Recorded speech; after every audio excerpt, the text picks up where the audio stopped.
महाराष्ट्र के बारामती में हुए विमान हादसे में जौनपुर जिले की पिंकी माली की मौत हो गई है और पिंकी माली फ्लाइट अटेंडेंट थी और जौनपुर के केराकत तहसील में भैंसा गांव की रहने वाली थी।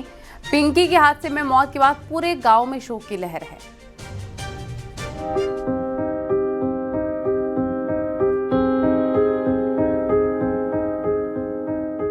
महाराष्ट्र के बारामती में हुए विमान हादसे में अजित पवार समेत 5 लोगों की असमय मौत हो गई। इसमें जौनपुर की पिंकी माली भी थी। पिंकी की मौत की खबर जैसे ही गांव और परिवार तक पहुंची, कोहराम मच गया। घर में मैं और मेरा लड़का और मेरी लड़की रहती थी और कल उनका फोन आया था लड़की का कि मैं बारामती जा रही हूँ, वहां से अजित दादा पवार को छोड़ के मैं नांदेड़ जाऊंगी।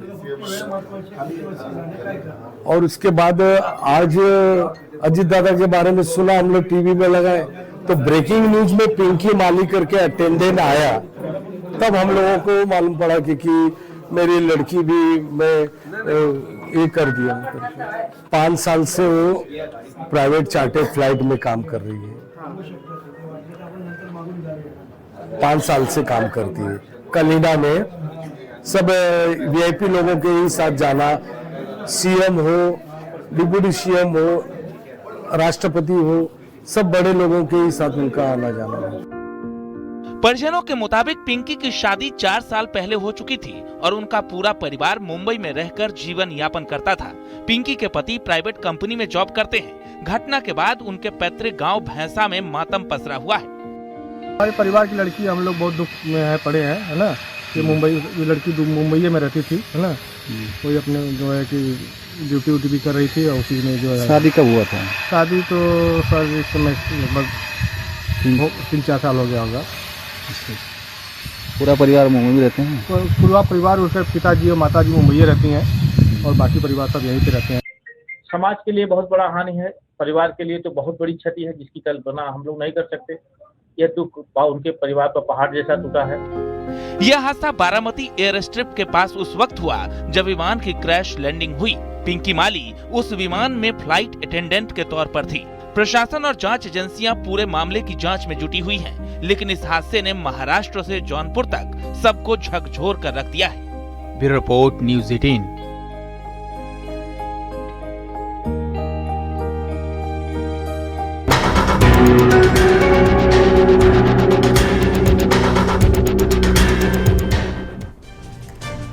महाराष्ट्र के डिप्टी सीएम अजित पवार के निधन से पूरे देश में शोक की लहर है। अजित पवार का अंतिम संस्कार गुरुवार को बारामती में किया जाना है। डिप्टी सीएम पवार के निधन की सूचना मिलने के बाद महाराष्ट्र के सीएम देवेंद्र फडणवीस, राज्यपाल आचार्य देवव्रत और डिप्टी सीएम एकनाथ शिंदे पीड़ित परिवार से मिलने बारामती तक पहुंच चुके हैं।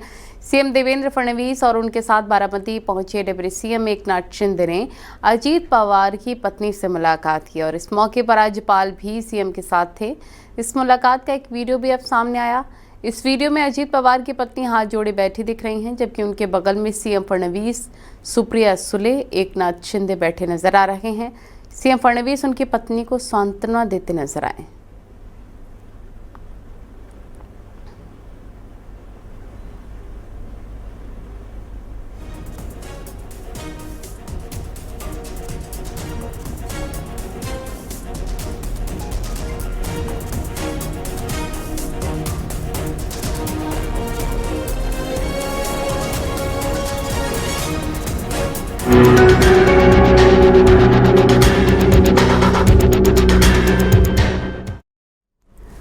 तो आखिर ये प्लेन क्रैश हुआ कैसे, ये भी बहुत जरूरी है आपके लिए जानना। बारामती में हुए विमान हादसे में अजित पवार के निधन के बाद अब सबसे बड़ा यही सवाल है कि आखिर लैंडिंग के उन आखिरी पलों में ऐसा क्या हो गया जिसने एक रूटीन फ्लाइट को मौत के सफर में तब्दील कर दिया।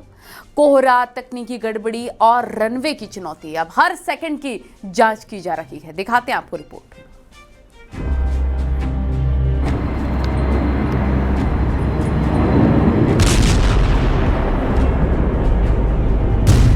कैसे हुआ विमान हादसा?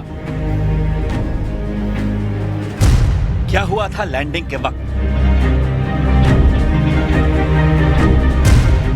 सबूतों की जुबानी हादसे की कहानी।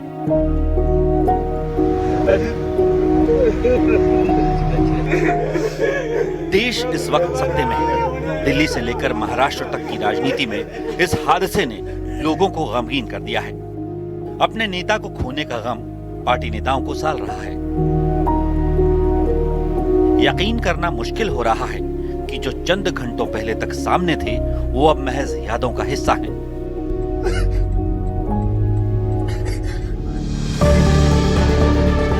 लेकिन सवाल वही है कि आखिर ये सब कुछ हुआ कैसे? कैसे एक अनहोनी घटना ने महाराष्ट्र के एक कद्दावर नेता को छीन लिया? क्या हुआ उस वक्त जब अजित पवार जिला परिषद चुनाव प्रचार के लिए जा रहे थे? हादसे के वक्त पुणे बारामती इलाके में घना कोहरा था और विजिबिलिटी बेहद कम थी। बारामती एयर स्ट्रिप पर ILS सिस्टम नहीं है, इसलिए पायलट को मैनुअल और विजुअल लैंडिंग करानी थी। विमान रनवे की सीधी लाइन में नहीं आया और पहले एक बड़ा घुमाव लिया, जिससे संकेत मिला कि पहली लैंडिंग कोशिश रद्द करनी पड़ी। दूसरी बार अप्रोच के दौरान हालात बिगड़े और पायलट ने मेडे कॉल दी। DGCA सूत्रों के मुताबिक रनवे टेबल टॉप टाइप का है, जहां किनारों पर ढलान है।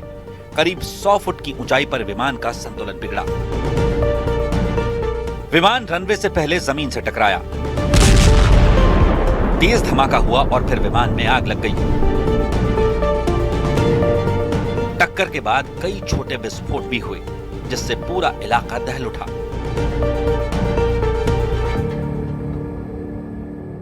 दो 2023 के इंसिडेंट की रेफरेंस दी जा रही है कि 2023 में भी ऐसी एक हादसा हुई थी। उसमें भी आप लोगों ने शायद लो विजिबिलिटी की बात उठाई थी। अगर आप उसमें मैम 2023 में जो हुआ था वो बॉम्बे एयरपोर्ट पे हुआ था और उसमें भी बारिश हो रही थी, लो विजिबिलिटी थी and the pilot after touchdown skidded off the runway.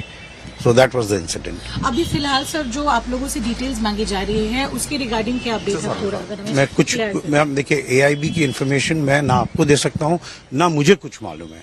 You know the DGCA is doing the work, so please give us some time to handle first the families who have lost their lives, handle the DGCA.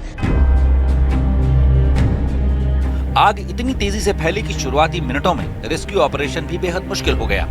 दमकल और राहत टीमें मौके पर पहुंची, लेकिन विमान पूरी तरह जल चुका था। आणि आमच्या पाठीमागेच विमान म्हणजे एरोप्लेनची धावपट्टी आहे आणि ते आम्ही बाहेर काम करत असताना अगोदर आलेलं विमान ते आम्ही म्हणजे पाहिलेलं, पण ते असं चांगलं गेलेलं, वरून उडून गेलं। ते रिटर्न फिरून परत माघारी आलं आणि गावाकडे गेलं। गावाकडून आल्यानंतर ते खूप खाली म्हणजे आलतं आणि खाली आल्यानंतर आम्ही बाहेरच होतो। ते असं वरती जायचं ते धावपट्टीच्या कडेला असं ते क्रॅश झालं आणि क्रॅश झाल्याबरोबर असं पलटी होऊन त्याचा असा मोठा स्फोट झाला। मग आम्ही पाहिलेलं, आम्ही बाहेरच होतो तेव्हा म्हणजे 8:45 पावणे 9 ही घटना झालेली। अब DGCA की टीम हादसे की विस्तृत जांच कर रही है। मौसम, रनवे की बनावट, पायलट की आखिरी बातचीत, विमान के तकनीकी सिस्टम और लैंडिंग गियर, हर पहलू को जांच के दायरे में रखा गया है। हादसे की असली वजह अब आधिकारिक रिपोर्ट से ही साफ होगी।